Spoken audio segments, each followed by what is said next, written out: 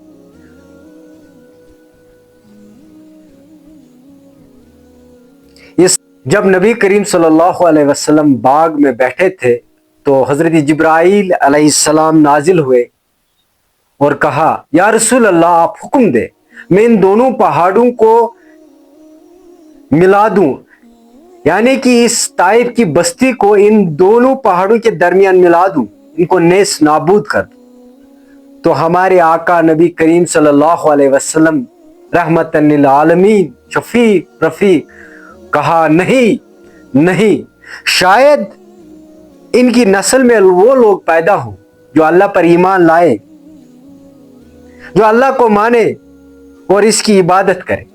دیکھو یہ ہمارے آقا نبی کریم صلی اللہ علیہ وسلم کا اخلاق ہے, ان کا صبر ہے. کہا نہیں, شاید ان کی نسل میں وہ لوگ پیدا ہوں جو اللہ کو مانے, جو اور ان کی عبادت کرے. یہ تھا ہمارے نبی کریم صلی اللہ علیہ وسلم کا ضرب, ہمارے نبی کریم صلی اللہ علیہ وسلم کا صبر, ہمارے نبی کریم صلی اللہ علیہ وسلم کا رحم. دوستو وہ طائف جس نے پتھر مارے, آج وہی طائف ایمان والوں کا شہر بن چکا ہے. دوستو جب اس ہمارے آقا نبی کریم صلی اللہ علیہ وسلم پر پتھر برسائے, ہمارے آقا نبی کریم صلی اللہ علیہ وسلم نے طائف کے لوگوں کے لیے کوئی بد دعا نہیں کی بلکہ دعا کی تھی. تب آج وہی طائف ایمان والوں کا شہر بن چکا ہے. اور آج ہم سب طائف سے ایک سبق سیکھتے ہیں. اس واقعے سے بھی, جو طائف کا واقعہ ہے دوستو, اس کو سننا نہیں بلکہ اس پر عمل کرنا, اس سے سبق حاصل ہوتا ہے. ہر کہانی, ہر بات کے پیچھے کوئی مقصد ہوتا ہے, اس لیے اس کہانی کے پیچھے, اس واقعے کے پیچھے بھی ایک مقصد ہے.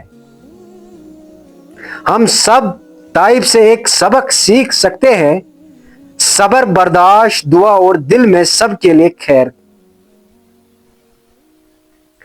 دوستو اس واقعے کو سننے کے بعد ہمیں یہ پتہ چلتا ہے کہ ہمیں ہر حال میں, ہر پریشانی, مصیبت, غم ہو, کوئی چیز بھی ہو, کوئی پریشانی ہو, ہر حال میں ہمیں اللہ پر صبر کرنا چاہیے. ہمیں صبر کرنا چاہیے اور اللہ پر یقین رکھنا چاہیے. ہمیں دل و جان سے اللہ پر ایمان, یقین اور صبر بھی ہونی چاہیے, کیونکہ صبر تھا حضرت ایوب علیہ السلام پر. جب ہم مثال دیتے ہیں عام لفظوں میں کسی شخص کو، اپنے گھر والوں کو، ہم کہتے ہیں کہ حضرت ایوب علیہ السلام کا جیسا صبر کرو. دوستو، اس کہانی کا مقصد بھی یہ ہے، چاہے کتنی بھی مشکلات ہو، کتنا بھی غم ہو، کتنی بھی پریشانی ہو، کتنا بھی ظلم کرے دشمنان اسلام، لیکن ہمیں صبر سے کام لینا چاہیے. تب ہمیں کامیابی کا راستہ مل سکتا ہے. تب ہم اللہ کی رسی کو مضبوطی سے پکڑ سکتے ہیں. اور تب جب ہمیں اللہ پر یقین اور ہم صبر کریں تو ہم اللہ کا دیدار بے شک کر سکتے ہیں. اللہ ہمیں سننے کے ساتھ ساتھ عمل کرنے کی توفیق عطا فرمائے. آمین ثم آمین.